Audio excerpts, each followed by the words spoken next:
things you love with TCL. Get in the know, nonstop Vikings talk. It's Purple Daily on Score North and ScoreNorth.com. I think he's staying. I think he's staying because trading him, unless you do get some sort of a superstar level guy that creates a ton of excitement and gets ownership to say, we understand that it's going to be difficult to get the most out of this right away, that secures Mike Zimmer and Rick Spielman for another year. I mean, I hate to be this cynical about it, but I've been covering the sport for 20 years. There's an element of what decision is more likely to get me fired. And if you trade Kirk Cousins and you don't have a great replacement, you're more likely to get fired after this year. Yeah. Kirk Cousins is more likely to save Mike Zimmer and Rick Spielman. You know, we're okay. I didn't think I was going to rant off the top here for you guys, but like, not to kill the messenger. That was Pro Football Talk Live, Florio and Chris Sims talking about Kirk Cousins, Mackey, Judd, Declan. It's Purple Daily here. You know how you fix that problem? Because I agree. What Mike Florio just said is a lot of coaches and executives, they do their job with the eye on like not getting fired in a league where everyone gets fired. But you know how you can avoid that? If you're ownership, you can come in and say, guys, the bar for whether or not you get fired is not making the playoffs. It's winning a Super Bowl. And if you can present to me a plan, whether it involves Kirk or not, I want to see a plan that wins the Super Bowl. And so getting to 10-6 might still get you fired, just so you guys know. If you whiff in the first round and don't get to the Super Bowl, set your bar higher. Owners of the NFL and the Wilfs, Super Bowl. So when the Wilfs bought this team in 2005, they came here as having grown up as huge fans of the Giants, and they had watched the Giants go through good and bad. And then at that time, the Giants had really, for a long time at that point, settled into the sweet spot of being consistently competitive. Mm-hmm. And the Wilfs said, we want to be like the Giants, which is consistently a good team. Unfortunately for the Vikings, what they have not achieved and what the Wilfs expected was this part. The Giants are consistently competitive, and then once at that point, every 5 to 10 years would sort of pop and go to a Super Bowl, and sometimes they'd win that, right? Mm-hmm. And so I think that's where the plan, which originally sounded like a pretty good plan, just to be consistently good, has fallen apart, which is you are still yet to go now in 16 years of owning this team to a Super Bowl. That's crazy. And so now I think what the Wilfs should do is go back to that original goal, revisit it, and say, hold on a second here. We have been ordinarily consistently competitive, but how do we get to a Super Bowl? Yep. It has to be a new question and a new era of thinking towards that goal. And that is a great setup for our discussion today, which is going to be powered by our friends at Corona Hard Seltzer here. A prominent NFL analyst has called Kirk Cousins the emperor of garbage time. And we're going to discuss objectively whether that's fair or not. That's a great word. After we cheers a Corona Hard Seltzer, Declan. Before I have any objective conversation, I always think, well, hold on here. Before I need to have the right mindset. So let me grab a Corona Hard Seltzer. Let's have an objective discussion, an objective thought process on how I want to handle this situation. This can work for Kirk Cousins. It can work in your relationships. It can work in a lot of avenues. Listen, honey, we need to talk and have an objective conversation about our relationship. Hold on. Let me just slide you over a little blackberry lime. Crack it open. All right, now open the vein. What did I do wrong this time? Because Corona Hard Seltzer is the only hard seltzer made with pure beach vibes, with a refreshing splash of fruit flavors such as tropical lime, mango, cherry, and blackberry lime. Corona Hard Seltzer is a tasty spiked sparkling water with a splash of natural fruit flavor that allows you to enjoy the moment. In each can, Corona Hard Seltzer has 0 carbs, 0 sugar, 90 calories, and is gluten-free. Relax responsibly. Corona Hard Seltzer spiked sparkling water with natural flavors. Imported by Crown Imports, Chicago, Illinois. So Mike Tanier, who currently writes for Pro Football Network, and he's also one of the original Football Outsiders analytics guys too. So he's a prominent football analytics writer. And he posted this article today with the headline, Minnesota Vikings quarterback Kirk Cousins is the emperor of garbage time. That's such a great headline. That is, I don't even... The emperor? You could stop right there. You've got me. That headline's fantastic. I'd like to know what his process was that led him to the word emperor of garbage. King of garbage time. Yeah, emperor's the best. Leader or something. Yeah. No, but I mean, he came up with definitively the best word possible. Emperor of garbage time. So even just the definition quick of emperor. A sovereign ruler of great power and rank, especially one ruling an empire. So yes, I think that's pretty damn good. That also could easily be a band name. Yeah. Emperor of Emperor of Garbage Time. Garbage Time's a good band Love name. it. That's a quality. You like that? I love it. Yeah, they would just be a Creed cover band, right? Oh. With arms wide open.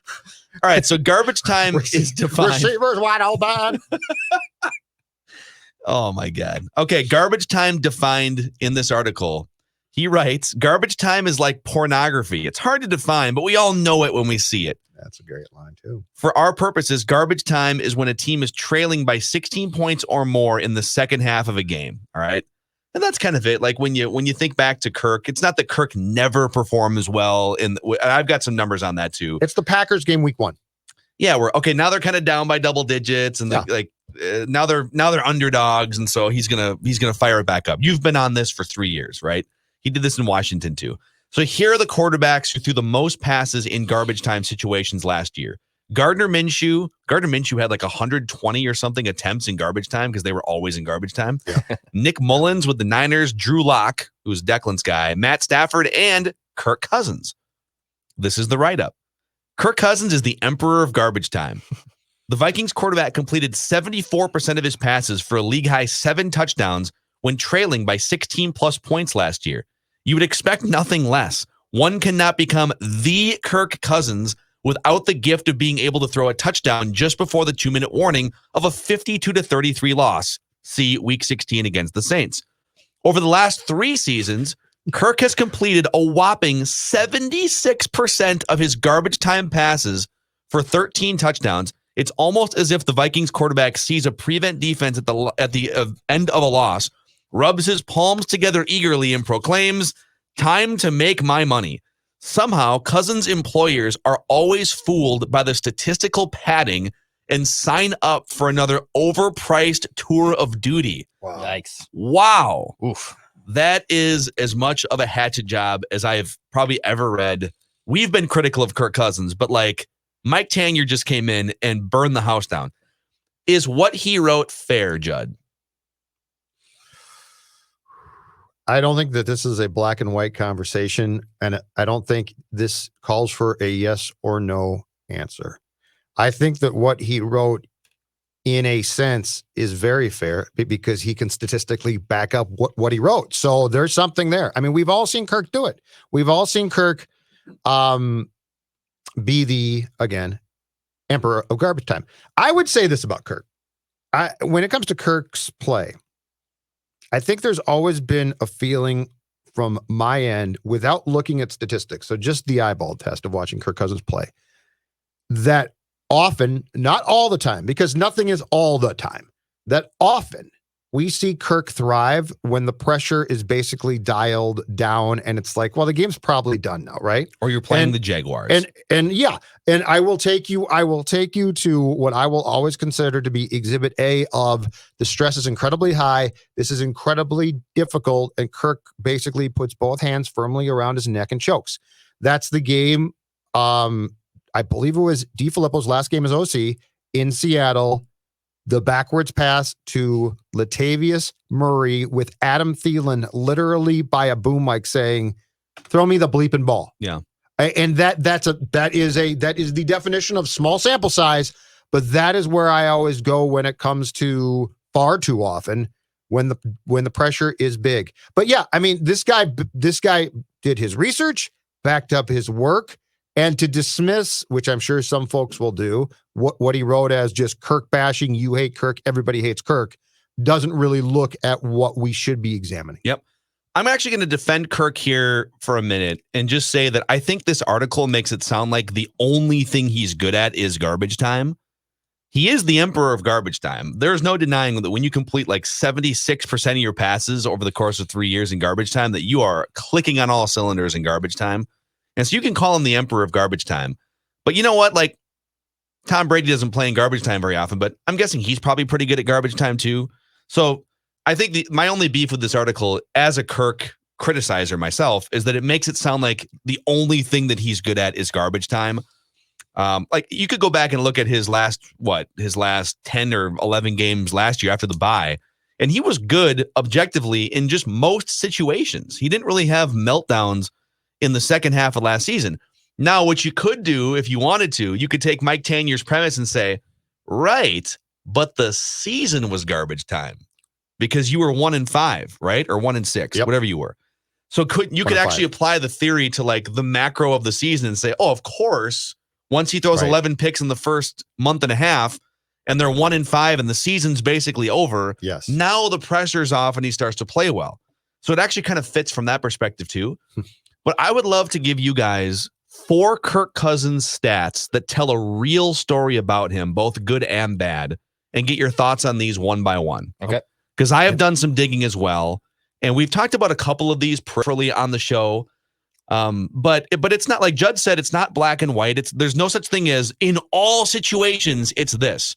I think some people hear Kirk criticism and think, you're saying he never does well in the clutch. Look, what about the Saints game? Okay, yeah, he was awesome in the Saints game when he needed to be. He threw that 40-yard dime to Adam Thielen, and no one's taking that away from him. Mm-hmm. It's just that he does that less often than other quarterbacks do, which we'll get to in a second. But stat number 1, Kirk Cousins is somewhere between the 10th and 15th best quarterback in the NFL, according to the all-encompassing stats and metrics that matter the most, that like take into account context and opponent and garbage time, and they sort of wrap it up into a ranking. In QBR, he was 18th last year. Football Outsiders has him 13th on average over the last 3 years and as high as 10th. So again, between 10th and 15th. Mm-hmm. And Pro Football Focus has him 10th on average over the last 3 years and 10th last year. So PFF 10th, Football Outsiders 13th on average. QBR had him a little bit lower, 18th last year. And so stat number 1 is Kirk Cousins is somewhere between the 10th and 15th best quarterback in the NFL, according to these numbers. And we've said that for how long now? 3 years? That he is a fringe. He's the definition. And I don't care if it's the statistical test, the eyeball test. I don't care. He is the definition of a fringe top 10 QB. The only thing where I think Kirk actually really thrives as far as if you're a fan, embrace him, is if he is, my guess, the quarterback for your fantasy football team. My guess is that he's actually not a good fantasy quarterback. Really? Because I would guess the garbage time things would really help you out. But anyway, as far as we're concerned, that there is nothing you said. There is zero that you said that surprises me. And I'm like, well, hold on a second. He should be a 21st. No, he shouldn't. Or he should be a definitive 7th. No, he shouldn't. Yeah. He is a fringe on his best day, I think. He is a fringe top 10 QB. Yep. And I think we can all sort of agree. There are some fringe people that think he's a lot worse than that. And there's some fringe people that think that, no, he's like the 6th best quarterback. But if you take those fringes out, I think the majority of people agree. Yeah, he's like a fringe. He's between 10th and 15th, kind of depending on the opponent and the day and the season, whatever. But then I think the disagreement there comes from how much you value a fringe top 10 quarterback. I personally look at it and I say, I'm not going to celebrate that. The goal is to win a Super Bowl. We are too complacent with just being good enough. How many teams with a fringe top 10 quarterback have won the Super Bowl? Well, usually if you have a fringe top 10 quarterback and you win the Super Bowl, that quarterback makes a lot less than 15 to 20% of the salary cap, right? Mm-hmm. So I look at it, like some people look at it and say, why are you ripping him? He's a fringe top 10 quarterback. And I say, well, there's only 32 teams in the league. I'm looking to win a Super Bowl. I'm not going to celebrate it. He makes too much money and he's not.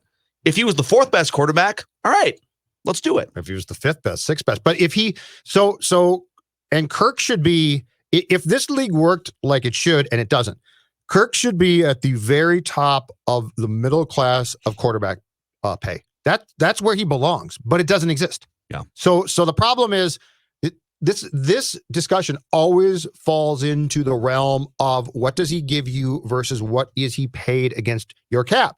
If there was a middle class and Kirk hit the ceiling, which he should, of that class, our conversations would be, I think, drastically different. And I actually think that a ton of our shows would be wiped out because at that point in time, it'd be fine. Yeah. Right? Because you could go get him a guard. That'd be no problem. Here's a guard. Here's a tackle. Here's a defensive tackle.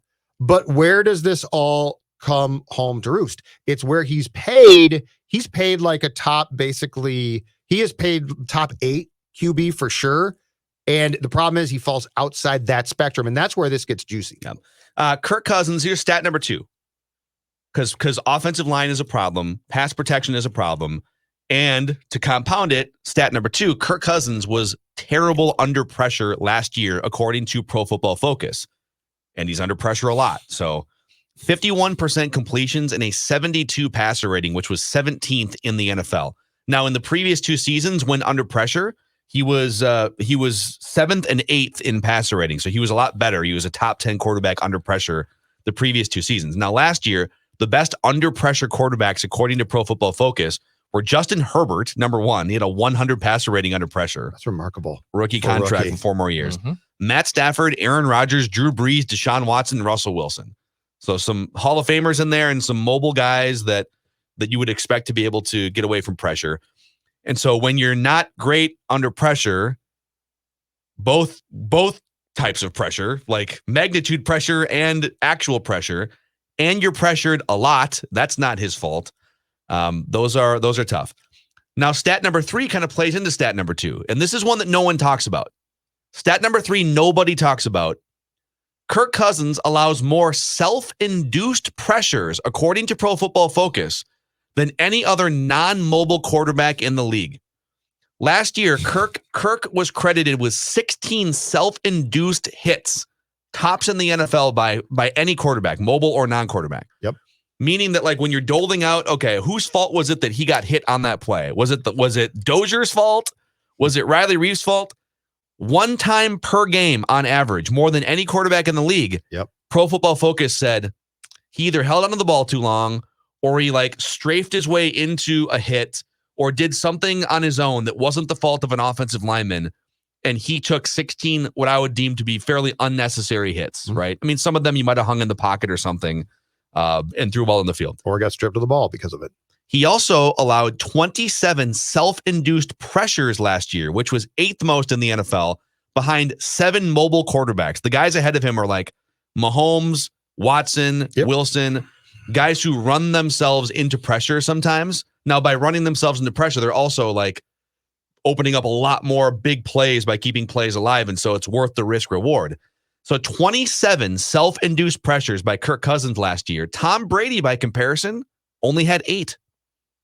He's less mobile than Kirk Cousins, but he's great in the pocket he can shuffle in the pocket. at avoiding pressure and sensing pressure, etc. Yes. And you've kind of been beating on that drum for a few years. Yeah, watching Kirk's problems. Yeah, he plays like a guy who thinks that the majority of his line is really good, and he needs. But I mean, this he needs a little more panic in his life. But what is it, guys? What does this all get back to? It gets back to a very simple, fundamental thing that I believe to be true since Kirk was a young boy, and that's Kirk. It's not your fault, Kirk. It's not. You should have a clean pocket, Kirk. You deserve a clean pocket. Damn it. This is your buddy Dakota's fault.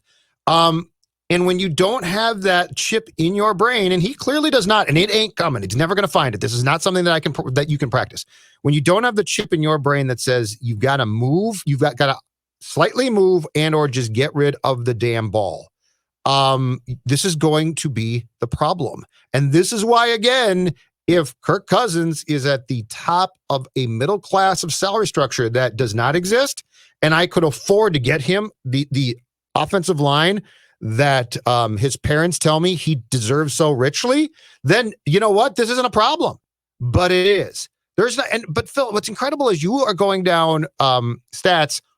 I have not heard some, and 0 surprised me so far. Yeah, like some of these validate the eye test, don't they? But like but ordinarily by now you would have hit on one, and I'd be like, really? This next one's not going to shock you. Case in point, Herbert, right? Like I would never think a rookie was number 1 under pressure. That's pretty nuts. Yeah. So Justin Herbert, when pressured last year, completed 57% of his passes, which is very good. You're not gonna see guys completing like 75%. Yep. 57% of his passes, 13 touchdowns, 2 interceptions, 1,400 yards. Yeah. Pretty amazing. But that surprises me. Yep. So this one's not going to surprise you either. This is the 4th and final and maybe most important one, unfortunately. When the game is on the line, Kirk Cousins doesn't play well more often than not. It's not a black and white. It's not that he never plays well. It's not, look at what, see, you guys eat your words, right? It's More often than not, he doesn't play well. Here are the numbers.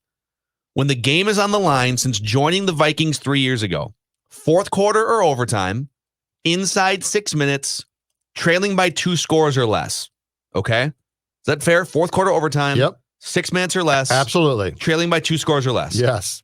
He has a 65 passer rating. It's 40th in the NFL. 5.5 yards per attempt, also 40th, Mhm. and a 56% completion percentage. Now, there have been some instances where he rises up, most notably the Saints playoff game, the throw to Thielen, or the Jaguars-Panthers games this season. Or the Broncos game.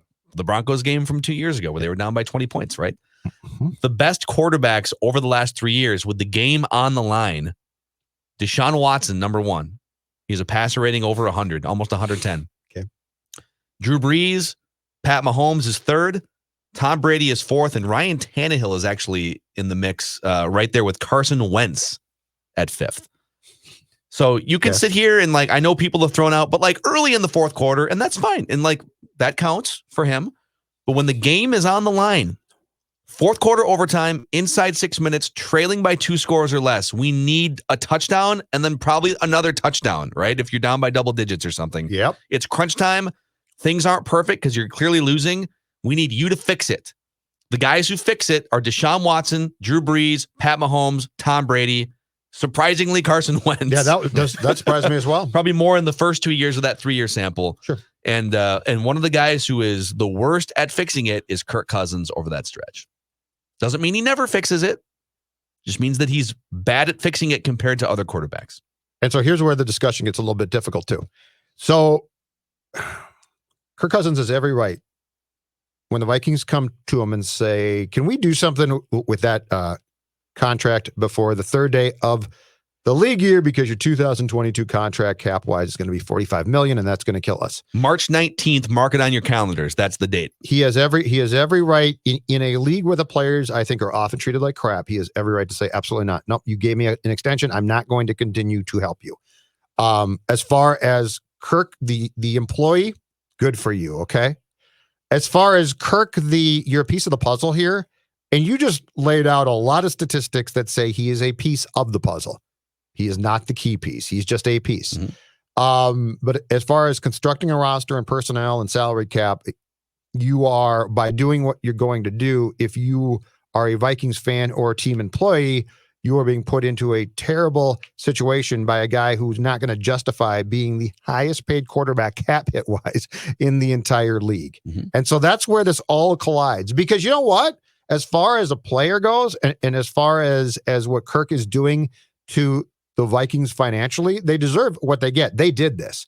But if you are running the team or you're a fan of the team, you're going to say to yourself, really? That's really the potential fallout? And the answer is yes. Yeah. I think we did a pretty deep dive into this on Mackey and Judd today, but I think it's worth getting into a little bit more here. Like what you just said is not being highlighted enough, in that the March 19th date, just to be crystal clear here, okay, the March 19th date, not only is Kirk Cousins' $31 million cap hit, I mean, it's guaranteed for this year because they're going to go forward with it. There's no reason to restructure. I mean, they could restructure this year and get a third year, but the most important thing here is on March 19th, his 2022 cap number of $45 million, which is the most in the NFL among quarterbacks, locks in. And so you either have to then ride it out and pay Kirk Cousins more money than any quarterback in the NFL currently is set to make in 2022, or you have to find a way to extend him and smooth that number down and into 2023, 24. So now you're committing to age 35, 36. You're staring at a decision in the next 3 weeks that could define the next 4 years of your franchise. And it's almost like, I don't know if it's just not on people's radars. But I don't understand how it's not. It's the most important thing to this franchise. It is the most important talking point that's about to hit them. And if they have, I mean, from all indications from what we have read and heard, it sounds like they have approached Kirk and Kirk told him buzz off. So that's where I'm if this was I don't know yet, right? Then it's okay, they'll probably do this, blah. But if he has truly said, and I mean, he did without saying it directly, he basically told Florio at the Super Bowl, I'm happy where I am. Like, I'm happy with my contract. If he's told him no, this is going to become a major storyline. And again, I will refer you to the fact that $45 million on a cap that's not going to go up as much as we thought is going to be the highest for any quarterback. So we're talking Watson, Rodgers, Will. I mean, you go through. Dude, here's the list. It's Kirk Cousins 40. This is for 2022. This locks in on March 19th in 3 weeks. Kirk Cousins, $45 million. Now it locks in. It can be restructured, but it locks. Like, you can, if you cut him, you eat a bunch of money, you could get rid of that number. His no then carries a ton of weight. Yep. $45 million cap hit in 2022. Yep. Now Matt Ryan is sitting at $41 million with the Falcons. That's a problem too for them. Good luck with that. Deshaun Watson, $40 million. Aaron Rodgers, $40 million. Russell Wilson, $37 million. Ryan Tannehill, $34. Pat Mahomes, $31. That long-term contract kind of has ebbs and flows with the cap hits. So think about that. In 2 years from now, the Kansas City Chiefs will be paying $15 million less to the cap for maybe the greatest quarterback we've ever seen.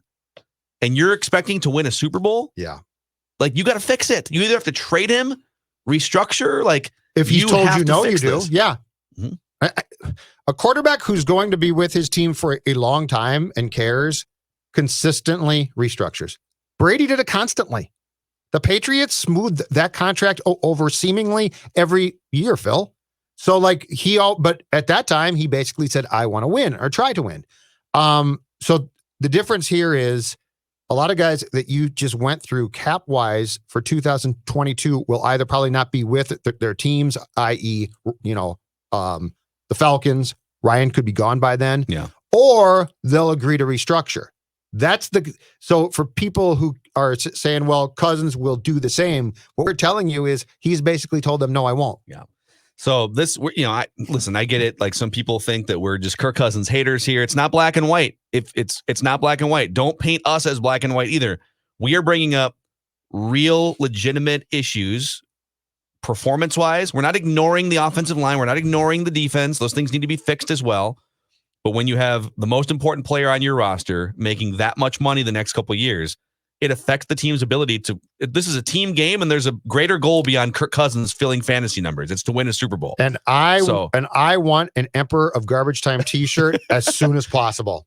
Let's print the shirts. I like it. Somebody get me the damn T-shirt. We got it. Boys, that's not all on today's episode. That's not all. I want a mock. We've got a Mel Kiper 2.0 to get to here in just a second. After we shout out our friends at Federated Mutual Insurance Company, where they've been helping business owners for over 100 years.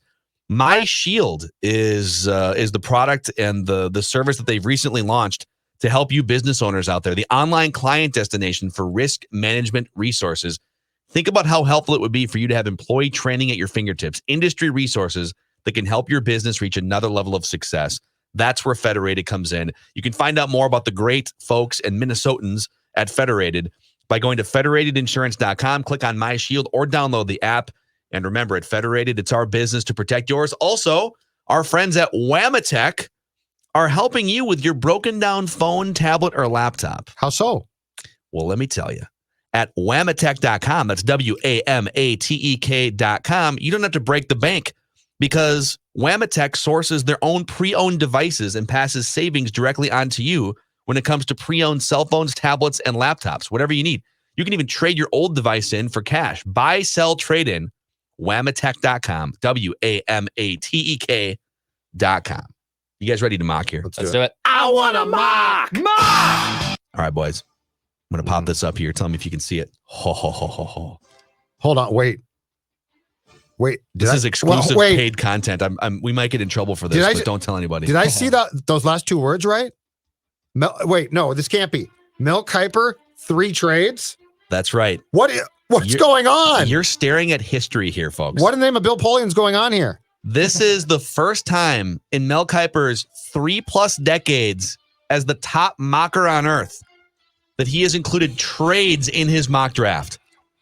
And he explains here, my second mock for the 2021 NFL draft includes a first. This is the first time in my history of doing mock drafts that I'm going to project trades in my projection of picks 1 through 32. So he's going to recklessly speculate on the reckless speculation? Dude, he's next level right now. Whoa. He adds, I've always stayed away because it's impossible to know how teams will maneuver, what offers they could get, but this quarterback class is too good. I wanted to find fits for the top 5 quarterbacks in the class. So listen to this. So after I waived the no trades clause for Todd McShay's latest mock draft. Yeah, he told McShay what's what. I figured it was time to make a few deals myself. You'll find explanations. So you think, well, Mel's going to dive in, right? And just maybe make one trade. No, he makes 3 or 4 trades in the first 9 picks. This is a man that does not want to go off into the sunset. So he's got Trevor Lawrence going to the Jacksonville Jaguars. And then he's got a trade. We've got a trade. Well, after he told Todd that he could make trades. Todd, you can make trades. Todd. Actually, where's the I gotta find that sounder here, Dex. Oh, where's the ESPN sounder for one the draft chime? There it is. There you go. We have a trade. The Falcons trade up to get the number 2 overall pick. And with that pick, they select Zach Wilson, the BYU kid. Okay, but he goes to them, so he is Matt Ryan's replacement. Yep. Not necessarily right away, though, because Matt Ryan's going to make $40 million or something. Interesting. Or maybe they find a way to trade Matt Ryan. Dolphins take Devontae Smith. Jets take Kyle Pitts because they moved down from 2 to 4. So Darnold remains the Jets starting quarterback. Yep, and get him a weapon there. Okay. Or maybe they trade for Deshaun Watson later. I don't know. True. I don't know what Mel's doing here. Penei Sewell to the Bengals to help protect Joey Burrow. Jamar Chase to the Eagles. Yep. And then we have another trade. San Francisco shakes up the draft in a trade with the Lions and selects Justin Fields with the 7th overall pick. Shanny's moved on. The Kirk dream is dead. Amazing. Boy, if San Francisco offers a first-round pick for Kirk Cousins and the Vikings say no, everyone should be fired. All right, Carolina taking Mac Jones. Called for people to be fired when the show started. Remember that? It is mostly you. Carolina taking Mac Jones at number 8. That seems like a bit of a stretch, but I don't love that one, but I don't like it. They're desperate. They want to get rid of Declan's guy, Teddy. This is maybe the biggest one. The Patriots trading up with the Broncos here to get Trey Lance with the number 9 overall pick. I kind of love that. Kind of love Bill Belichick moving up, get that quarterback of the future. What are the Broncos doing at quarterback then? Jalen Waddle, 11 to the Giants. We're going to scroll through here. And then we get to 14 where the Vikings make the same pick that he had them in his 1.0. Come on, Mel. Elijah Vera Tucker, offensive lineman from Mel. USC. Why you got to do us like that, Mel?